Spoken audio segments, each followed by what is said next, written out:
Hi, I'm indie fantasy author Melinda Kucsera, and welcome back to Fantasy Lore and More. And today we're talking to Megan Haskell about her contemporary paranormal fantasy series, Aether Bound. So, welcome, Megan. Tell us about Aether Bound.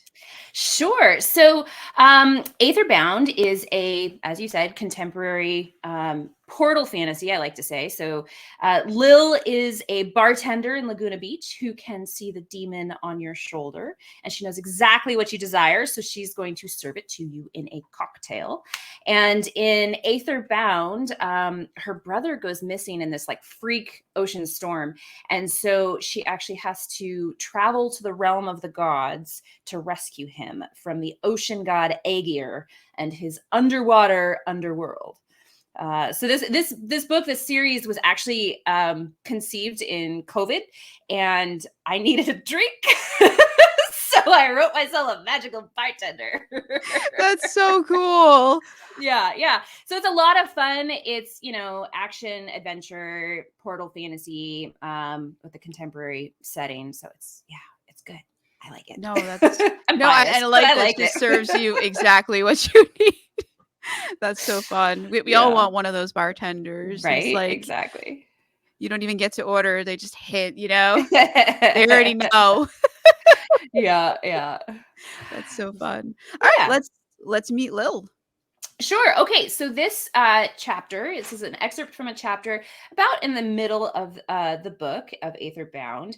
And so she, actually, I don't know that I have to give too much of an intro on this. She and her love interest, they're not quite together yet at this point, but have just had a kind of little meet cute in the alley of the bar where she works. And so they hear a noise. And so they're rushing in to see what's going on. So there we go. All right. We entered into chaos. A man stood in the center of the bar, tentacles outstretched. Okay, so maybe he wasn't so much of a man after all. Dozens of wriggling tentacles lashed out from his back, reaching for customers and employees alike. 20 feet long or more, and thick as my thigh, they looked like elephant trunks on steroids, but with spiked suction cups running up the entire length. Octopus Man grabbed Bruce around the waist and throat, the biggest guy in the entire room, and lifted him into the air. Bruce kicked and clawed at the thick tentacle, but the suckers just squeezed harder. The appendage throbbed as it sucked the life out of my friend and carried him over the bar toward the creature. Ty fought off a second arm, swinging his ice pick like a hammer. Gabby and Virginia huddled in a back corner with another group of customers, while drummer boy Ben attempted to protect them with an overturned chair. Holy cow, Silas shouted. What is that thing? Carlos, I screamed, hoping the bouncer hadn't already taken off. He and James might be able to do something, right? They were experienced bouncers, used to throwing rowdy miscreants out of the bar. Surely. Carlos popped his head inside the door. His eyes widened. Oh, hell no. He was gone. The creature turned to face us. He looked familiar, and yet not. But when his gaze met mine, he smiled. Sharpened shark teeth glistened from beneath two wide lips. There she is, he murmured. His voice was grating and yet sweet. It called me to step closer, to give in and follow him to the depths of the sea. I remembered him now. The demon that had possessed the wine snob, that had already tried to claim Gabby once with his eel minion. But how was he here physically like this? Demons shouldn't be able to cross the between, right? They were spirits, formless influences, not solid flesh and blood monsters. I warned you not to interfere, Sharktopus Man taunted. But you didn't listen, did you? You came to Aegir's hall and you insulted his hospitality. Now we will do the same to yours, but this time you won't get away. Even as the monster taunted me, his tentacles attacked customers and employees alike. I watched, stunned and helpless, as he batted away the wooden seat and grabbed Ben's arm. He wasn't even looking at what he was doing. Suction cups slapped up onto Ben's face and connected to any and all exposed skin. The tentacle began pulsing. Bruce had stopped moving. Ben would soon, too. Sharktopus Man had grown stronger than human, stronger than anything I'd ever witnessed, at least here on Earth. The result of the harvest that Ran had supposedly started? Maybe. All those demons that had come up on the shore, they had to have had a purpose. They had been sent to draw power and influence for Aegir to fuel his feast. Apparently, that power had a trickle-down effect. Ty slashed through the meat of the arm closest to him and ducked under another flailing limb, then leaped over the counter to race out the front door. The monster ignored him. I hoped Ty went for help. Except he wouldn't know the real help we needed. He would go to the cops, and they would have even less hope of stopping this thing than I did. They would be caught in its grip and pulled down to the bottom of the sea, just like everyone else. Aegir was taking revenge, and it was all my fault. You will watch as I absorb their will and send their souls to the feast. You will suffer for your defiance, as will they, and then you will submit to Aegir's will, as do all of his guests. And when your spirit is drained, your soul consumed, only then may you find the bliss of oblivion. I had no response. What could I say? I had only just become aware of the existence of the other realm, of Aegir's domain. I had suppressed my abilities my entire life, hidden them away, attempted to pretend they didn't exist. I was unprepared for this battle. I couldn't do it. At least, I couldn't do it alone. We needed someone with more power, someone with knowledge of the Aether, who could see the demons as I did, or rather, hear them. Run, Silas, I said as I placed myself in front of him. It was time to step up, to do more than just appease the demons that influenced the people around me. It was time to fight back. Get Grams. She'll know what to do. I'm not leaving you here. I turned halfway to face him while keeping the demon in my peripheral vision. Please, Silas. You have to, or we're all lost. I gripped his free hand. A surge of energy connected us for a fraction of a moment. I didn't want to let go. I'd found an ally, a friend, maybe more, but right now I needed him to leave. He was too important. Get Grams and be ready to play me home. Silas squeezed my hand, eyes imploring. I swallowed and released him. He would get Grams. He could be relied on. I knew that. And yet the loss of his presence felt as if I had taken off my jacket in a snowstorm. I took a breath and tried to focus on the task at hand. There had to be a way to solve this, to stop the monster and rescue my friends.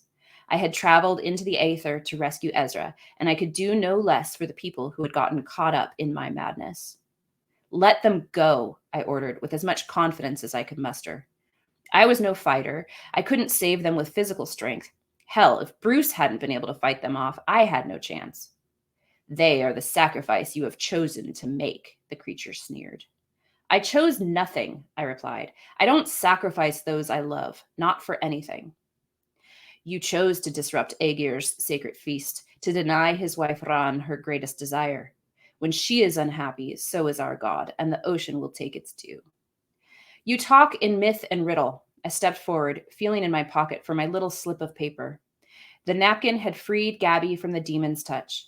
Perhaps I could free Bruce and Ben if I could just get close enough to touch them with it, as I had done with her. From the corner, Gabby squealed. Gabby! Virginia shouted. She beat on the tentacle that had grabbed our friend with her bare fists, but all that served to do was attract another arm to grab her. The women struggled, but the muscled arms were too strong for them. Between one heartbeat and the next, they were both wrapped up tight like a boa constrictor about to swallow its prey. I bounced on my toes. Bruce was closest. 3, 2, 1. I sprinted toward the center of Sharktopus Man, ducked beneath the first tentacle that swept my way, hurtled over the second, reached forward, slammed the napkin onto the tentacle where it had wrapped Bruce's waist. Nothing happened. Sharktopus Man laughed. He actually laughed. Is that it? That was your plan? He asked. Another tentacle lashed out toward me. I spun out of the way, but just barely, and retreated into the short hallway that led to the bathrooms and the back door. Lil, you can't defeat me. I have gained too much strength from the bodies of your friends. Your only hope is to join us beneath the waves and serve Aegir as your mother Ran does. I am not my mother. Are you so certain? You hide your powers, suppress your abilities, and attempt to live life as a daughter of Eve. Not anymore. I am not my mother. I will not suppress who I am to please another. The bar was nearly empty now. Everyone who could had fled. I was glad for it, though I hoped Grams would get here quickly. Sharktopus Man used his tentacles to lift himself from the ground like a spider in the center of dozens of sinuous, suction-cupped legs. He hovered a few feet off the ground and glided forward. He sneered down his nose while two empty arms wriggled toward me. You have no athame. You have no power. You will fall and you will succumb. You will spend your life to please Aegir, and I will be rewarded for bringing you home. No, that way madness lay. Grams had warned me, said that dear old mom had rejected her heritage, had tried to conform. It was what had driven her mad, not the demons. Grams also said true names had power. Tempest had given me his name. Abdulbaeth, was it? Sharktopus Man flinched. The tentacle that had been reaching for me paused in midair. The tip curled and twisted as if unsure where it was supposed to go. His eyes narrowed to slits and his lips pulled back into a grimace. Where did you hear that name? It doesn't matter, Abdulbaeth. You will let them go. The creature hissed. His tentacles twitched. It is too late. They are with Aegir. If you want them, you will have to beg him on hands and knees. Abdulbaeth, I emphasized the name, strengthening my voice with my will, infusing it with as much command as I could manage. You will let them go. You will release their souls, and you will do it now. And then, and only then, will you take me to Aegir and Ran. Done. Abdulbaeth grinned. He dropped my friends to the ground and snatched me up. None of them woke. None of them twitched. Before I could check on them and make sure Abdulbaeth had upheld his side of the bargain, he took us out the door and to the water as fast as his tentacles would carry him. The end. Wow. I love the snarky, like, I love the snarky cough. I love snark. So it's something her personality. Oh, thank you.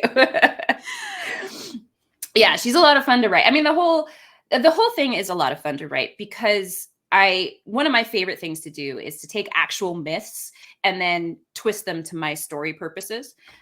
So the myth of Aegir and Ran is real. It's actually a Norse. Aegir is the Jotun, or the, I guess, giant of the ocean. So before Odin, like pre-Pantheon, right?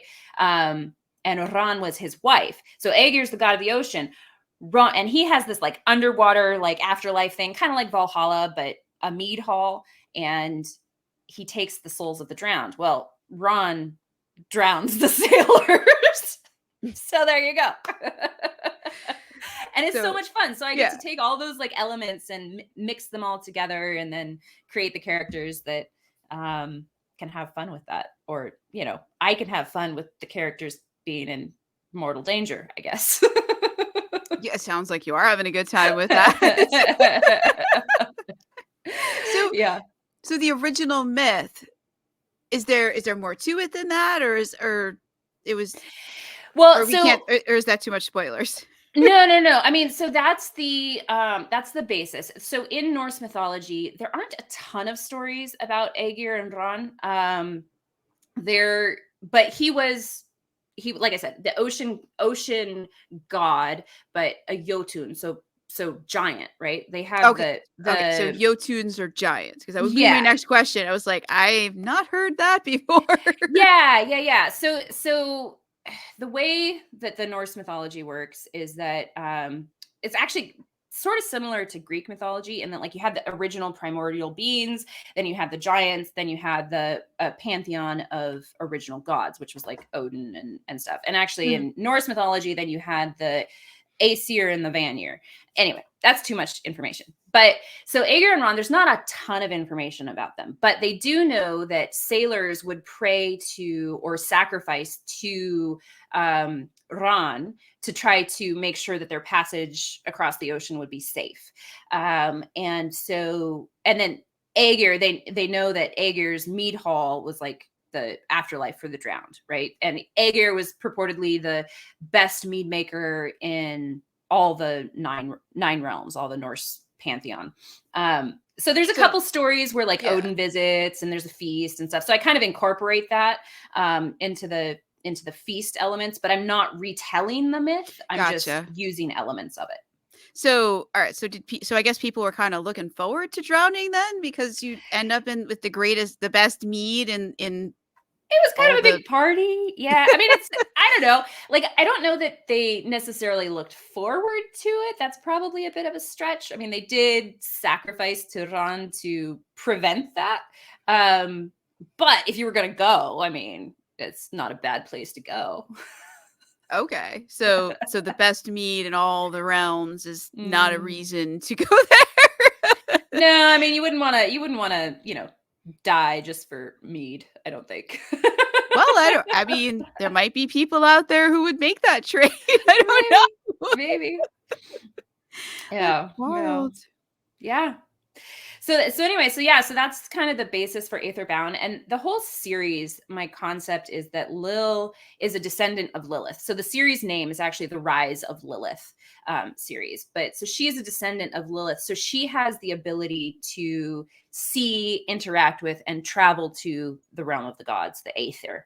And so my concept that I play with here is that these gods weren't like actually gods. They're these creatures that were created in creation by the union between heaven and desire. So whereas we live on Gaia and we're created by Earth, essentially born on Earth, they're in heaven and desire. So they're these other beings that are kind of immortal and there's like physics don't exist there. They get to kind of create their world as they want to, kind of a thing. And So are they driven by their desires, since they are a manifestation of that? Yeah. So basically so I actually wrote a short story. It is available to newsletter subscribers. So I'll give you that link, I guess, for the comments or whatever at the end. But yeah, I actually wrote a creation story when I first like came up with the concept. Yeah. And it's like, if you go through Greek mythology and look at their creation story, they talk about, there's the nothing, there's the abyss, and then desire is born, and then heaven is born, and then desire and then heaven and desire create heaven, Aether in my world, and then I'm trying to remember the exact framework. I actually have it all drawn out somewhere. Oh, really? That's so cool. Yeah, because I'm kind of a world building nerd. I am too, but like I don't have like diagrams. I probably should, although I find it really helpful. Yeah. My only thing is that I'll be like, oh yeah, and I'll put all the things together and make some kind of diagram. The characters will be like, yeah, this didn't happen like this. Yeah. We'll tell you in a later book what actually did what happen. actually yeah, like, and I have some of that too, where I wrote this creation story. So going back to the creation story real quick. So Lilith in actual Jewish mysticism was... Okay, good. I was going to ask, because I was like, yes. I know Lilith is some kind of mythical thing, but I don't remember the exact details or where she fits. So thank you. Yeah. So it's really interesting, because over time, her story and her perception, I guess, has changed. So there's actually mention. So in the Bible, I'm going to mess this up, but there's actually a phrase in one of the books that says something along the lines of, and then he created Eve after, like, and the implication being that there was a first woman and then he created Eve, right? And I don't remember the exact quote. I'd have to go back and look it up. But okay, so Eve wasn't the first woman. Okay. She was not. So, this is a Jewish mysticism theory, or in scholarly Jewish theory, I guess. So Lilith was the first woman, but she refused to submit to to Adam. So she ran away, and God sent his angels after her and tried to convince her to come back to the Garden of Eden. And she said no. And so the angels who were sent sort of threatened her and tried to tried to force her to come back and said, well, then all your children will be demons. And, and so she still wouldn't submit. She still ran away. And then there are stories where she became the mother of demons, and she married or had relations with Samael, who's, potentially the devil or Satan, right? Like there's transitions as that time went on. So I took that concept and I said, okay. So because she didn't want to take orders from a guy, they Who chased her does? down, right? I mean, Yeah. So sorry, guys out there. so I twisted that and said, okay, so no, the story is wrong. There's a kernel of truth there, but she was maligned because she didn't want to obey. And so instead, in my story, my creation story, all of that still happened, but Gaia takes a physical form and comes to her and says, for staying true to yourself and for being strong against these, other forces, you're going to be able to see the demons, as I call them, around you. And what the demons are the desires, the influences of the elementals, the ethereal gods, if you will. And so the gods learned that if they sent these demons to influence humanity, they gained power. Oh, okay. And Lilith, the original Lilith. Were the demons like physical beings? No, or they were like the way I've envisioned them is more like Lil can see them as colorful clouds, essentially, that wrap around people, and maybe they take a little bit of a form, like kind of a translucent shape. So like there's one that's like a lust demon, as I call it, that's sort of a serpent shape, pink cloud that goes around one of her customers. And so she sends that lady off to a table where there's some guys looking for a good time. So, so like she can see what these influences are, what these clouds or the colorful, forms of the gods. And then she can appease them and help the person, in a safe way, or in a not, she's not gonna like kill anybody or anything like that. Like she's not that, like she like helps people come to terms with their desires, essentially, which is what these are. Anyhow, all those little demons give the gods power because they're pulling from the worship or the influence of the people around them. So at their height, when like I believe, or the way I've set it up, is that all the pantheons existed and all the gods were real, but they're not really gods, and they can shift and change over time to meet the needs of the people so that they can gain more power. It's sort of like this feedback loop. And so, yeah, so I lost my train of thought, but yeah, that's my world building. That's my premise. No, that's cool. Like I didn't know that like Lilith was like the rough draft in a way. Yeah. So Lil is now kind of stuck on that. Yeah. So Lil is now a descendant of Lilith. So Lilith found, was able to have kids. Like she did have descendants, and the females of her line all have some part of her ability to somehow sense. So some of the other descendants, like they sense by smell, like a bloodhound kind of, right? So they can actually perceive the world around them through smell. Mm-hmm. Or hearing, echolocation kind of a style thing, or even taste, right? So all the different daughters of Lilith have some kind of ability where they can sense the influences, and they can cross into the Aether or interact with the Aether and the gods. And so they don't necessarily become influenced by the gods, but the gods want them to like become servants to them, because that gives them even more power, because then they can like shape where these demons, where the influences go. So that's part of Yeah. the setup there, that the gods all want the daughters of Lilith to be their servants. So the gods can take physical form, or is the or are the gods the Aether? I'm a little Yeah. bit confused. Sorry, this is confusing. No, so the gods are in the Aether, and they Oh, themselves they're can. in the Aether. Yes, they are Okay. in the Aether of the Aether, shape the Aether. Like they each have their own Uh, domain. I know. There's no physics. It's weird. So, wait. so So wait. Let me see if I got. So they're in the Aether of the Aether. Are the Aether? yeah. Yeah. So How does that basically, work? because their desire, right? Yeah.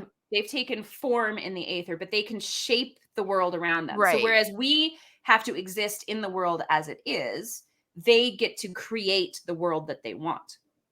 So they each Okay. have their own kingdom, or I call it domain, Demesne.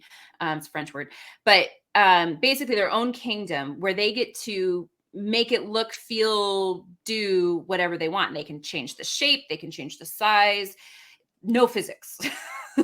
So, for example, Aegir's Hall is a dark wood, Norse inspired drinking hall. Like if you've ever, like, you know, you can think like the old school pubs, right? Kind of Yeah. thing.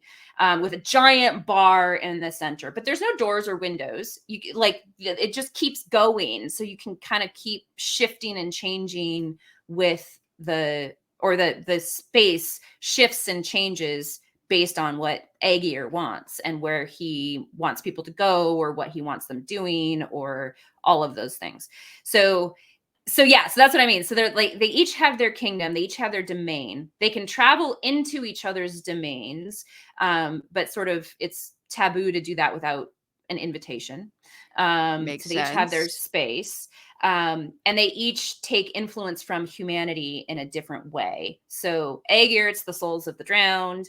Some of the other gods, it's, you know, based on like Aphrodite. If I haven't used her yet, but if I were, it would be like, oh well, she's going to make people fall in love with each other, and then through that love, that actually feeds her power and her strength and her influence as she goes over time, and then she can do more in the Aether, and she can do more. Okay. Yeah, it's That's complicated. wild. So I don't know. how does Lil's magic work then?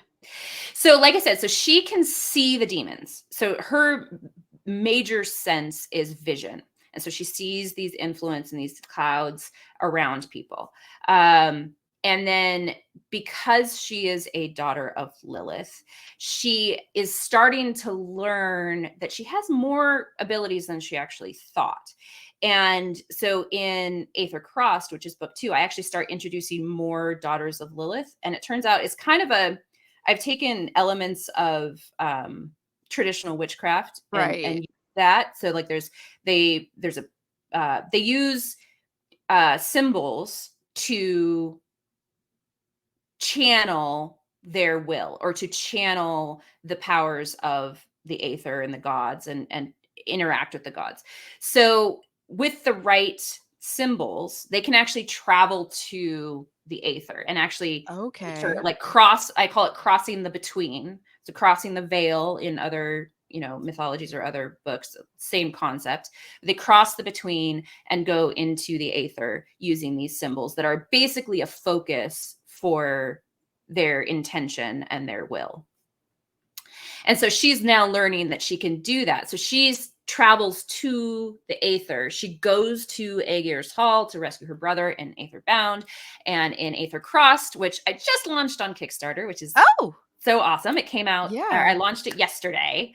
But so in Aether Crossed, she has to visit with Hecate, the Mhm. goddess of witchcraft, and the crossroads and protecting the a path to the underworld. So she visits Hecate. She gets to play drinking games with Bacchus, the Oh, god of wow. wine, and there's actually, I took this actually from an actual Greek drinking game. Oh, A lot of fun to oh, research. really? Yeah. Yeah. That's wild.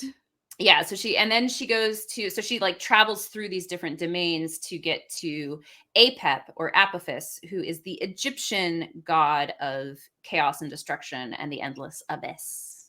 Oh, wow. So yeah, so I get to use all these different mythologies. I get to have her travel through the different realms.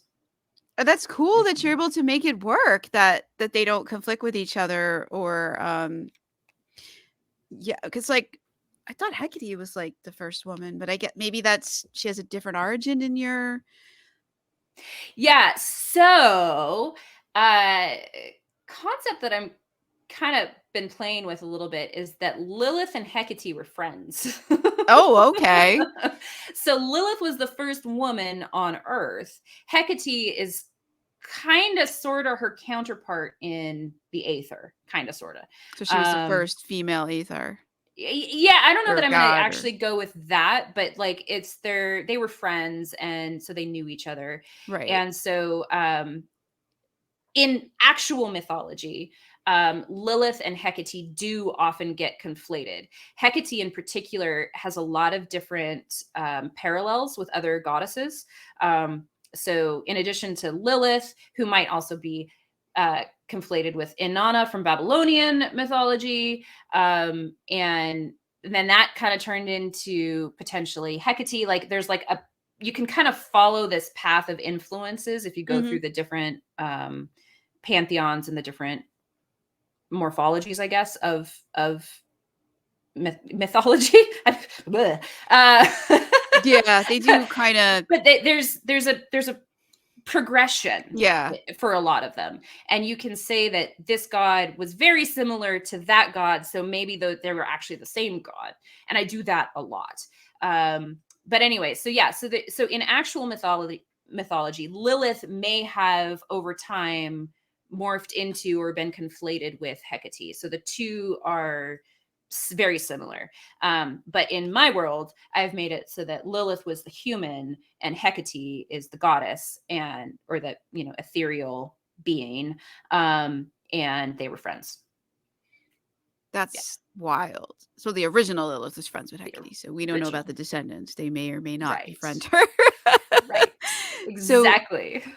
who is Lil's brother? Is he like what happens to the man of Lilith's bloodline? Or because apparently she can have sons because Yeah. there's a brother. Yeah. And so I'm kind of still working on that a little bit. Oh, So okay. in That's why the he went missing in book 1. We don't have to deal with him if he's missing. well, no, not exactly. But so in basically, they are not necessarily born with abilities. The abilities travel through the maternal line, um, but they are part. I mean, obviously, they're still related to Lilith more so than or more than Eve. Um, but what I've done is so in Aether Bound, Mhm. Ezra is her brother. Ezra, he originally actually saved, like, the tragic backstory is that he saved Lil from their mother, who had kind of gone crazy and tried to kind of like kind of kill her. And so, but there was an accident and he broke his spine. And so now he's paraplegic. So he's in a wheelchair. Oh. But he did that to rescue and save Lil.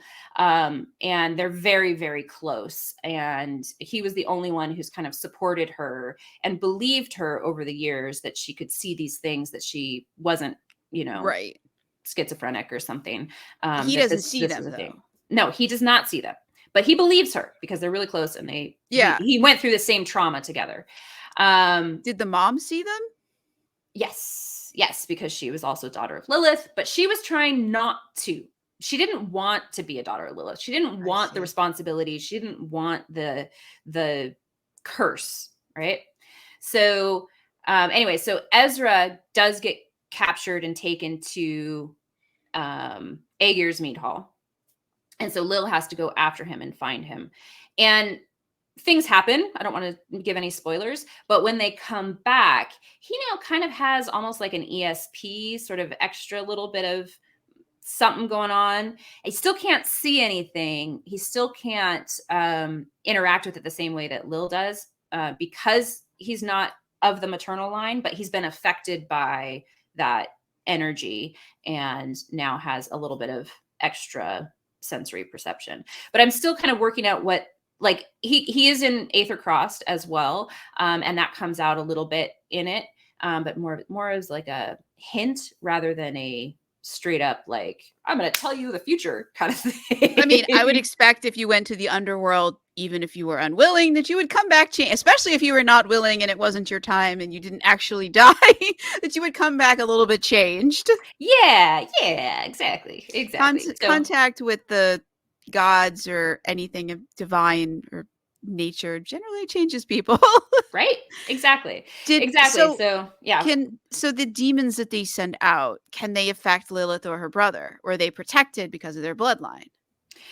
They can be affected, but with her abilities, she can make them go away, right? So Okay. like, And in she would fact, know. she would know, right? So there's a story, a backstory scene, flashback, where she's remembering that after his accident, um, Ezra was attacked by or attached with a depression kind of sadness, like sloth demon, Mhm. right? And so she doesn't know what she's doing at the time, and she tried to do like all this research to figure out like how to help him, because she could see it but she couldn't affect it because she didn't know what she was doing at the time, because her mother had basically told her nothing. Oh, that's hard. And so she does manage to free him from that influence, but it takes her a while. For herself, it's easier because she can just be like, go away, right? She's just not accepting of it. But for other people, like, she can actually help them. And through the course of the books, she gets better at that. But in the early stages, she had to physically help him or cut it away, send it away, and not it wasn't like a natural inborn immunity. I see. I see. Still, that's pretty wild. And like when her mother decided to, try to kill her, was she affected by one of those demons? Um, no, not really. So She this could was her suddenly see rational them choice. though, Yeah. right? So what the I'm trying to think. I guess I can give away. Yeah, this isn't too much of a spoiler. Okay. So Okay. Give us the so the spoilers. the backstory is that her mom obviously was daughter of Lilith as well, Mhm. could see the demons, and she was always feeling like pushed and pulled and sort of tormented by them. Mhm. She wanted to just be normal, and she wanted her daughter to just be normal and not have to deal with all this stuff. So she, throughout Lil's childhood, she would actively go and take the demons away and sort of protect Lil, so that Lil actually couldn't see at the time when she was a child. She couldn't see the demons. She couldn't see what was going on around her. And then her mom kind of gets worse and worse and worse. And then I think she was 12 in the backstory. She wakes up in the middle of the night and her mom is standing over her with a knife. Oh, that's And not good. right. And so she screams. There's a scuffle. Ezra comes running in from his bedroom. They have the Jack and Jill suite style thing. So he comes running in from his bedroom, tackles his mom. He and his mom go over the railing of their like balcony loft thing that overlooks their living room, and he falls, and that's how he breaks his back. Sadness. And does mom And survive this? the mom survives, and she kind of wakes up out of this and is like, oh, that's bad. Right. Yeah. So she runs away, and walks into the ocean. Right. So that's kind of the backstory on that. So everybody thinks she's dead. They find her purse and her shoes on the beach. And so they think she's dead and gone. And yeah. Is she So chilling at down in the that underworld time, in the meat hall? yeah. So no spoilers, but yeah. There's more on that later. But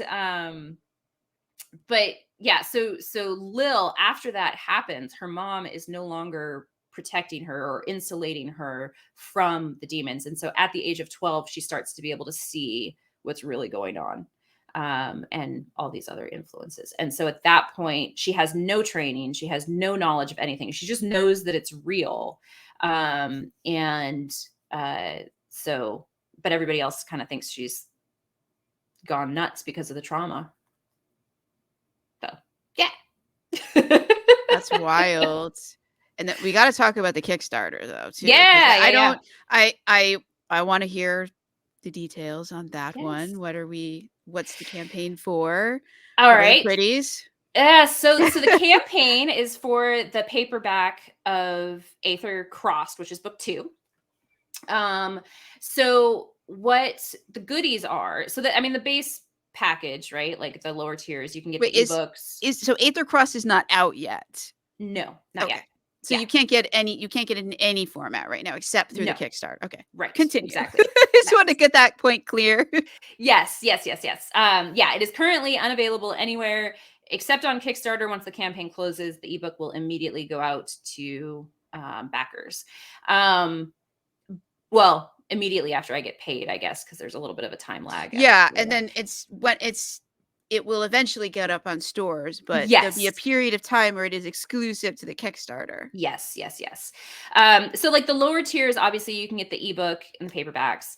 I do have cocktail menus that go along with the books. Oh, So, wow. That's yeah, fun. my friend Kush is a bartender in LA, and he has a YouTube channel called Kush Tender, where he actually teaches you how to make drinks online. And it's sort of this, like, he started it in COVID, where like no one should drink alone. So he wanted to make sure people could drink together from the comfort of their home. That's so nice. Which is so cool. Yeah. So he's been teaching these classes online now for a couple years. And we know each other from college, like we go back. But anyway, so he created the menu for me and gave me the recipes. So each of the books has a cocktail menu that goes with it, and so you can actually drink alongside the characters. So wait. So he read the book, and like, is it every chapter there's a specific drink for, or like specific areas of the book? It's just like, so the characters will have a drink. They'll be like, yeah, can I have a zombie? Right. Oh, and so, like, okay. I have a recipe for a zombie. So if you wanted to, you could go, oh, that sounds good, and I'm going to go drink that. Right. I see. So every time they're drinking some special drink in the book, there's the recipe. Yes. On the Kickstarter, that's only available through Kickstarter. Yeah. Well, so the Aether Bound recipes are currently available on my website as well. So you can actually get them there. Excuse me. But and the links for that will be in the show notes. So yes, I will do that for sure. But you can also get it as part of the Kickstarter. But now I've created a new one for Aether Crossed. So there's the Trident menu, because the Trident is the bar that Lil works at. So that was the menu for book 1. And so I think there are 7 recipes in that menu and recipe book.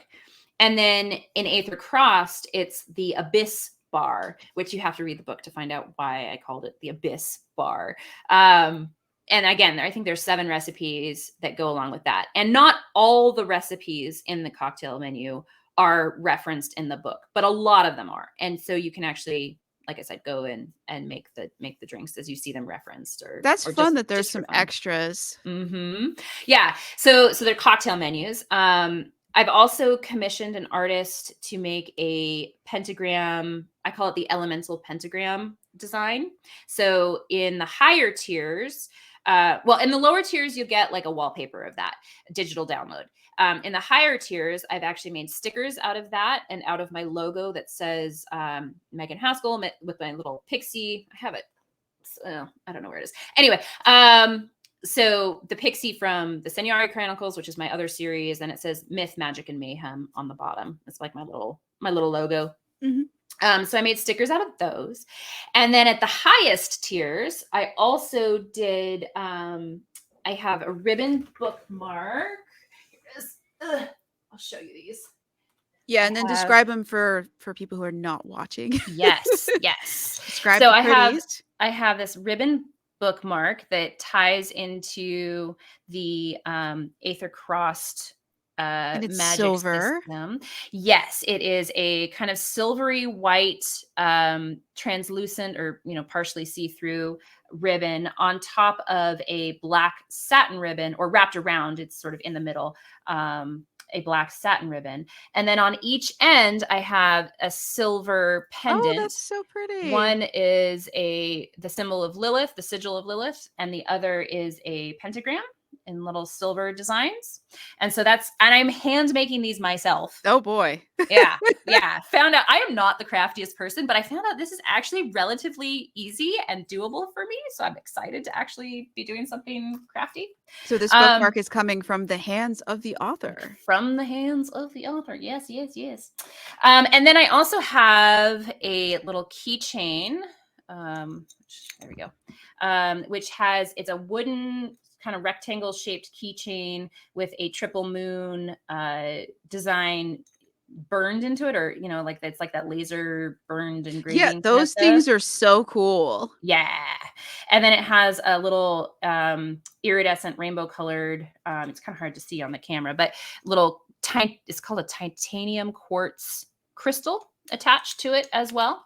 It's and like so that's a a keychain. greenish blue, maybe like a Yeah, dark like greenish blue. It's pretty. and actually in certain lights it has yellow. It's like fully rainbow colored, like it's got pink Oh, and okay. So yellow and it's stuff. one of those quartz that has that sort of I forget what it's Yeah. called. My sister would be very angry at me. She was super into crystals, had this huge Okay. collection and all the Yeah. lore. She'd be very mad at me that I don't know the exact word for that, where it has that sort of rainbow sheen. Yeah.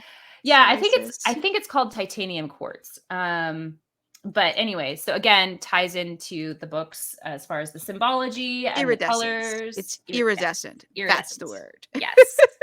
And then I also I'm offering in the high tiers, you can take a cocktail class with Kush and me, where we're going to make probably 2 of the drinks from the Aether Crossed menu. And it's going to be like a little happy hour, cocktail hour kind of a thing. And he's great. He actually, when we were in college, he was trying to be a stand-up comedian. And so he's a really fun guy, like fun class. It's going to be awesome. And we're going to learn how to make the drinks. Because I don't really make cocktails myself. I love drinking them when other people make them. Well, it sounds like you don't need to make your own since you have a friend who's a bartender. Right, exactly. So we're going to make that together. And then at the very high tiers, the other thing I'm doing that I think is pretty unique is you can actually get an hour one-on-one conversation with me. So if you back at the highest tiers, if you have writing questions, because I also teach writing classes. I'm co-founder of the Author Wheel, which is a podcast and website and courses for writers. Our whole philosophy is to help you keep your stories rolling. Like that's our tagline. That's a fun tagline. Right. So if you have questions about writing, if you have questions about the books, if you have questions, you just want to chat with an author, we can have coffee or we can have a drink, and we'll set that up so that we'll just have an hour hangout. And so that's at the highest tiers, but yeah, so there's quite a range of goodies. And there's the digital only version where you get all the like digital downloads. There's a couple short stories I'm tossing in there as well. So it's a lot of fun. I'm really excited. I actually launched it. So as we're recording this, and I don't know how soon you'll actually post it up, but either today or tomorrow. I'm pretty fast at getting these things Okay. out because I like to include them in my newsletter. And I like to get them out before I have to head back to the day job. There you go. Otherwise, it gets in the way. Yeah, no, I hear that. So awesome. That's perfect because, so I launched the Kickstarter yesterday. We funded in less than an hour. Wow. So it's already funded and ready to go. We actually tore through my first stretch goal, which was at $1,000. So all backers are now going to be invited to a celebration happy hour at the end of the campaign. So you can join me Sunday the 23rd. 23rd at 4:45 on Zoom, 4:45 Pacific time on Zoom. We'll have a drink and we'll count down the clock to 5 p.m., which is when the campaign closes, and we'll cheers and have a little fun time. And I'm trying to come up with some games or something fun to do as well. So everybody's going to be invited to that. We've already achieved that goal. And then this weekend only, so through tomorrow, Sunday the 9th. Yes, the 9th. Everything is discounted at least a little bit. So the ebook, the just Aether Crossed ebook is $2 off. I mean, you get the ebook, you get the cocktail menu digitally, and you get the wallpapers in that tier. So if that's $2 off. At the high end tiers, you'll get $50 off, but only through tomorrow, Sunday the 9th. So keep that Are those in mind like as well. special tiers that they would need to select to get that percentage off, or So it's already built in. Oh, it's already built So in. if you go Okay. to the Kickstarter page, you'll see they all say early bird, but there's nothing else currently available. So all the early bird tiers are available. And then after midnight, or after 11, I guess, tomorrow, the new ones start to show up, which are the full price tiers. So it's the same exact thing, but just at the full price. So yeah, between 11 and 12, you're going to have double the option. Because I was afraid I didn't want to time it too closely and then have a period of time where nothing was on the Kickstarter page. I wanted to make sure there were no errors. So at 11 to 12, you can get your choice of the early bird discount or the regular full price. You're not going to want to do the regular full price, the early bird. But after midnight tomorrow, the early bird ones all go away. So yeah. And then the campaign ends on the 23rd. Wow, So, that's amazing. So we're and I've got recording a couple this on July 8th, just for reference. yes. So yeah, and I have more stretch goals in mind as well. So I don't want to say them out loud because I'm always afraid that's going to jinx myself. But yeah, so I do have other stretch goals in mind. So as more funding happens, there will be more things added to the tiers, added to the list for people who, for backers. So it's gonna be fun. That's so cool. And after this ends, some of these items will then be available on your website at some point.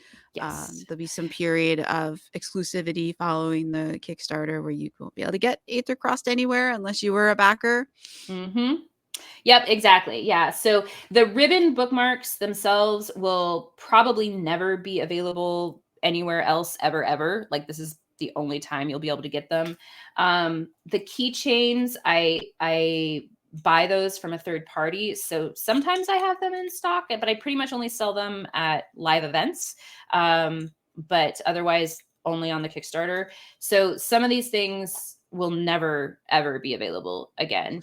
And then the books themselves, it'll be a few months before I get the everything uploaded to all the different platforms and all of that stuff. So so this is the first place to get them.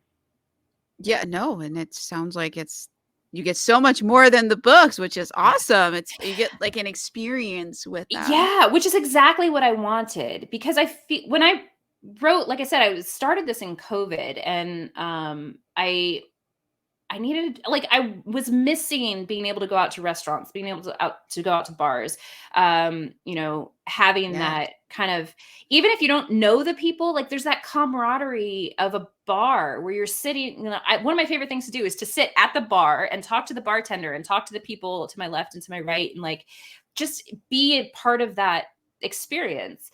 And I was really, really missing that. So that's why I wrote the book, at least part of the inspiration for it. So now that I'm coming out with the second one, and Kickstarter's a thing, right? You don't have to just launch to Amazon or whatever.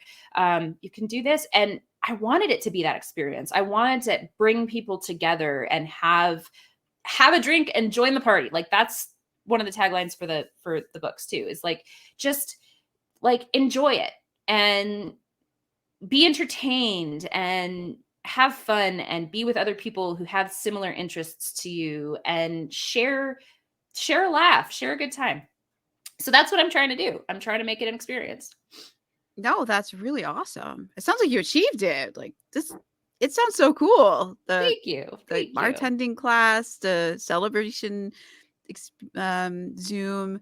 No, it all sounds very cool, and the Thank you. bookmarks are very pretty.